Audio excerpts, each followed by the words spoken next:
Do dia. Destaque.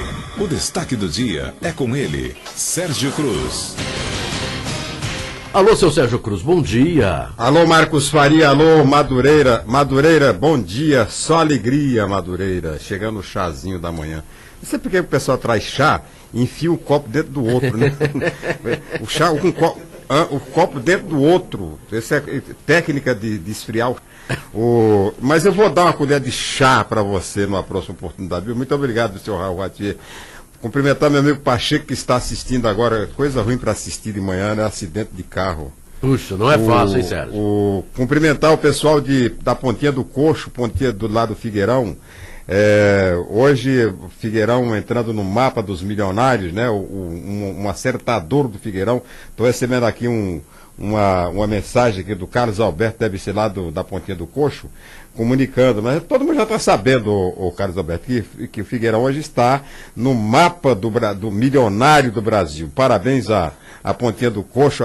Por que Pontinha do Coxo? E Figueirão vai ficar conhecido agora nacionalmente. Porque a Pontinha do Coxo é mais conhecida que Figueirão, né? E por quê, porque a Pontinha do Coxo é um ponto de referência histórica de Mato Grosso do Sul. Por lá passou a Coluna Prestes, por lá passaram os combatentes da Guerra do Paraguai. Então ficou famosa a Pontinha do Coxo ali naquela região. São duas cidades importantes em Mato Grosso do Sul do ponto de vista histórico, né? Uhum. Camapuana, que foi um sítio onde os bandeirantes passaram nas monções na descoberta do ouro em Cuiabá, e Pontinha do Coxo, que foi o ponto de referência da Coluna Prestes e dos combatentes da Guerra do Paraguai, pessoal da retirada da Laguna, né, passou pela Pontinha do Coxo. Então agora entra também na história do nosso estado a grande cidade de Figueirão. Cidade bonita lá, viu? Eu já estive lá, mas não... Eu também já estive lá. Passou por lá, né? Já passei. Passou por lá. Lá tem que prestar atenção na hora que vai, né? Porque antes que você passe a cidade e não vê, né? Agora é. Parabéns a Figueirão, a todo o pessoal do Figueirão. Quero cumprimentar também meu amigo Jorge Martins, né, que foi nomeado para Semadur ontem. Uma grande dificuldade para se encontrar uma pessoa para tomar conta, para titular da Semadur, mas quando demoraram para encontrar, mas encontraram um cidadão, um técnico, um profissional que dá conta do recado, que é o Jorge Martins, que tem um currículo extraordinário em administração pública, já foi diretor do Previsul, já foi secretário de administração do Estado, secretário de administração do município em outras gestões, na gestão do Nelsinho Trade, e agora assume, né, a Semadur. É uma secretaria que as pessoas não dão muita importância, mas é uma das secretarias, do ponto de vista da administração pública, de maior importância que existe. Que ali, sobretudo na área de negócio de construção, né? Tudo passa pela Semadur. E a construção civil esteve travada aqui em Campo Grande durante mais de um ano, exatamente porque a Semadur foi muito mal dirigida na gestão do prefeito Alcides Bernal. Então, parabéns ao Jorge Martins por assumir a Semadur e parabéns à Prefeitura de Campo Grande por ter, o prefeito Gilmar Olarte, por ter escolhido o nome certo para o lugar certo.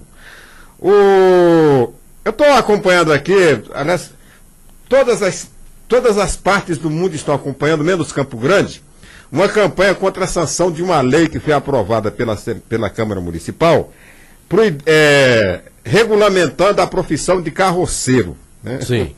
Aí é um projeto de lei do Eduardo Romero. Eu não conheço o inteiro teor do projeto, mas eu não questionei quando foi apresentado, até porque o autor, o Eduardo Romero, é um homem intimamente ligado aos movimentos ecológicos, né, de defesa da natureza e tal, e não ia ele apresentar uma lei que infringisse qualquer norma aí dos ecologistas e tal. Mas são exatamente os ecologistas que estão fazendo a campanha contra a sanção da lei que regulamenta o carroceiro por causa do cavalo, né? Quer dizer, a pessoa está preocupada não é com o carroceiro, está preocupada com o cavalo. Então, se você vai botar o cavalo, vai judiar do cavalo, então exigindo a campanha nacional, tem inclusive pela internet, estão exigindo carteira profissional e registro do cavalo. Tem que registrar o cavalo, porque estão considerando escravização de animal.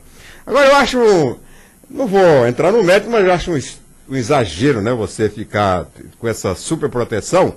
Quando tem aí as hípicas, né, pessoal? Tem que proteger o cavalo das hípicas, né, pessoal? Cavalo de corrida, né? Existe coisa melhor no mundo do que um passeio a cavalo? É bom, hein, Sérgio? É bom. Você não vai poder andar a cavalo, porque vai judiar do cavalo, né?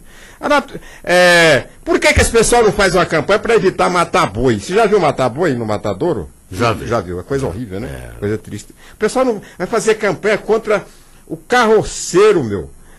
Que depende, né, desse trabalho, não, precisa porque trabalhar. Já existe uma lei aqui em Campo Grande que proíbe pontos de charretes e carroça. Sabe por quê? Antigamente tinha um ponto de charrete em frente à ferrovia, à estação ferroviária. Existia um ponto de charrete, de carroça, na Barão de Rio Branco, esquina com a Avenida Calógeras. Mas a lei foi feita não para judiar ou não do cavalo, do animal. E sempre que o animal defecava, né, sujava. No local. Sujeira, criava muita mosca. No estacionamento. Muita mosca e tal. E de repente agora, está avançando a coisa. Né? Quer dizer, eu não sou contra que se faça lei para proteger animal. Eu, por exemplo, sempre me opus aos animais nos circos, né? Negócio de animais. Fera no circo e tal. E sou contra também que o carroceiro judie do cavalo. Né? Agora o cavalo foi feito exatamente para isso, para puxar a carroça, para montaria. Né? Assim como o boi foi feito para ser abatido, para fazer um belo bife, né? Um bom churrasco. Um bom churrasco.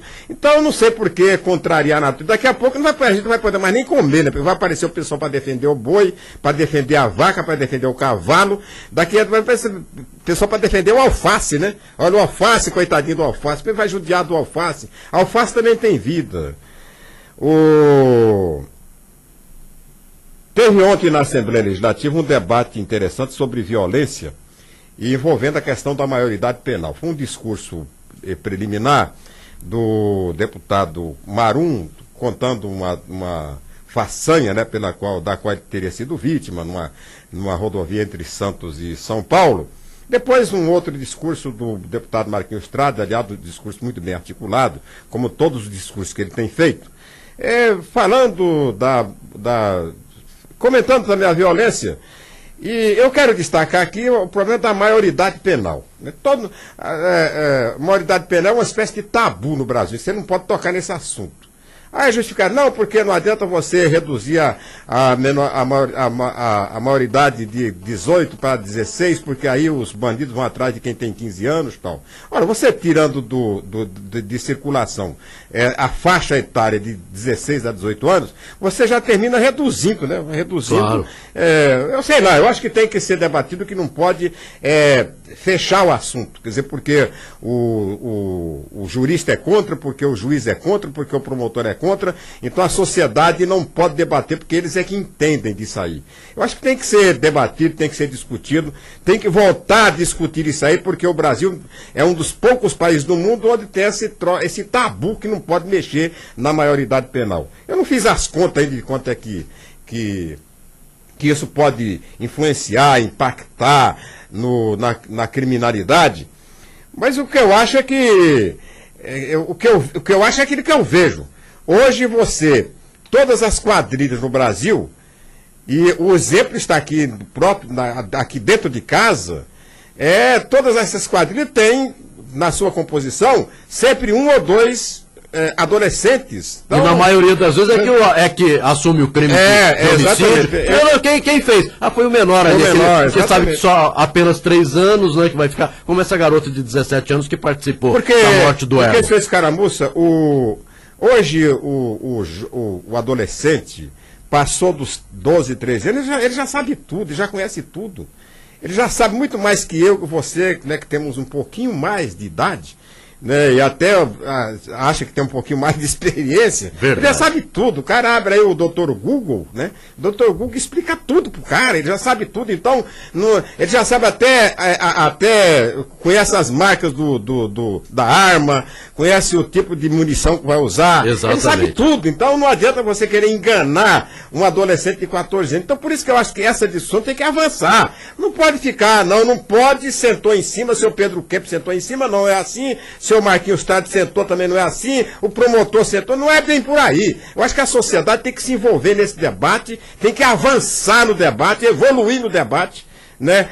Evoluir ao nível da nossa necessidade e ao nível de nossa civilização. Ontem eu assisti a oitiva, as declarações, o debate na Câmara dos Deputados entre os parlamentares e o Cerveró, doutor Cerveró, tem que ter essa questão da Petrobras, a gente tem que dividir, por exemplo, são 3 aspectos que têm que ser considerados. Primeiro, o problema macroeconômico e político da Petrobras. Por que toda essa briga em cima da Petrobras? Primeiro porque o petróleo, né, até muito recentemente, era o termômetro do mundo. Politicamente, a maior influência política no mundo era do petróleo. Falava-se em reunião da OPEP e o mundo inteiro tremia. A OPEP era que mandava, o petróleo era que regulava não só o mercado, mas que regulava também as condições políticas do planeta. A OPEP era que mandava. De repente, com as fontes alternativas, com outras atitudes, o petróleo manteve a sua importância do ponto de vista econômico, mas perdeu a sua força política. Então, o petróleo passou a ser uma commodity, assim como o café, como a mandioca, como a soja. Então, não tem muito, como a como o etanol. Então, perdeu a sua força política. Tanto que a Primavera Árabe foi consequência exatamente desta decadência política do petróleo. A Líbia, por exemplo, era um país que o povo não trabalhava em função da importância que tinha o petróleo. O Gaddafi, para fazer qualquer coisa na Líbia, tem que trazer o pessoal de fora, porque o pessoal da Líbia, a renda era tão bem distribuída, né, que as pessoas não trabalhavam. De repente, o petróleo perde a sua importância e o povo tem que trabalhar. Aí o Gaddafi caiu. O Oriente Médio entrou, né, em ebulição revolucionária e tal. Então, tudo isso em função do petróleo. Por que essa guerra agora chega à Petrobras? Chega à Petrobras, primeiro porque o Brasil, com a camada de pré-sal, passa a ser um competidor internacional do petróleo.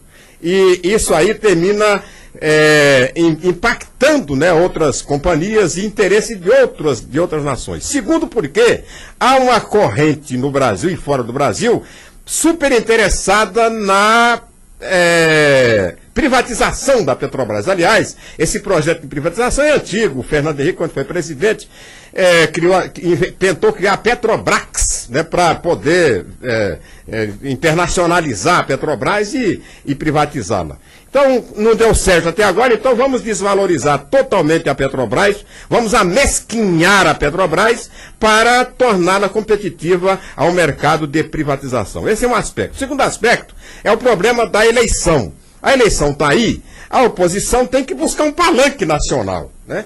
E até agora a oposição não tem um projeto para o Brasil. Então, qual é o grande foco da oposição hoje? É exatamente criar um discurso. E esse discurso, que me parece vindo com muita facilidade, é exatamente dessa crise, desse escândalo da Petrobras. Não se pode dizer que não tem um escândalo, que não tem uma crise, ninguém vai tentar cobrir o sol com a peneira, existe, né? Mas ele é amplificado pelos interesses da oposição nacional em se criar um discurso, um fato político para impedir a reeleição da presidente Dilma, para impedir o processo, né, de continuidade do Partido dos Trabalhadores no poder. E um terceiro aspecto é o aspecto regional, que a oposição, aliás, a situação aqui em Mato Grosso do Sul, que está querendo, de qualquer jeito, de qualquer forma, colar o senador Delcídio nessa crise da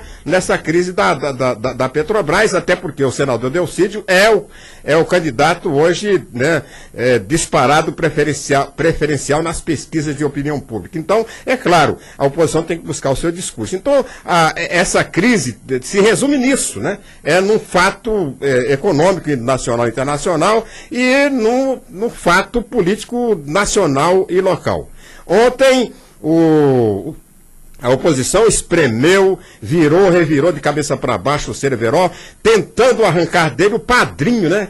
Quem é o padrinho do Cerveró? Né? Claro, todo mundo esperava que ele fosse falar que era o Delcídio e o como é que chamou outro lá o presidente do Congresso Nacional, o Renan Calheiros. Ele simplesmente saiu, e se saiu muito bem, né? Explicou que ele tem 39 anos de Petrobras, é funcionário de carreira e que não precisava de padrinho para ascender na Petrobras. É claro que precisa, mas o argumento dele foi forte. Essa história de aparelhar companhias públicas, que o PT aparelhou companhias. É claro que aparelhou, mas todo mundo aparelha. Qual é o governo que não aparelha uma companhia? O Fernando Henrique aparelhou, o Sarney aparelhou, o Collor aparelhou, até o Itamar Franco aparelhou. Né? Aqui no estado nós temos a Sanesul. Quem é o presidente da Sanesul? É o José Carlos Barbosa, político que já foi prefeito, foi inclusive prefeito de Angélica, que é um potencial candidato a deputado estadual. Mas funcionou bem. Né? Funcionou tranquilamente. Quer dizer, o aparelhamento das empresas públicas são coisas absolutamente naturais e antigas. Melhor que não aparelhasse, mas aparelho é consequência exatamente das empresas estatais. Então, para quem esperava um outro resultado, terminou se frustrando ontem com o depoimento do Cerveró à Câmara dos Deputados. Falei e tá falado. Muito